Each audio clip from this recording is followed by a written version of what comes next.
Sikke en dag. Jeg har været i Lærken og været til wellness og se, så får man sådan noget i håret. Se neglene.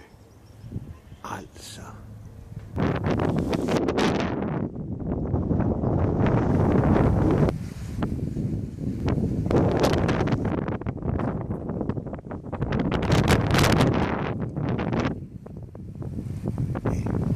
Så nærmer vi os Gellerup.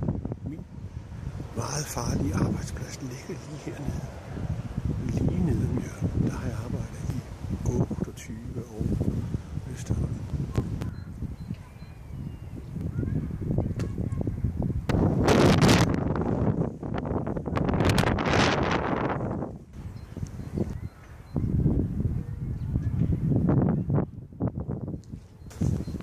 I feel so manly.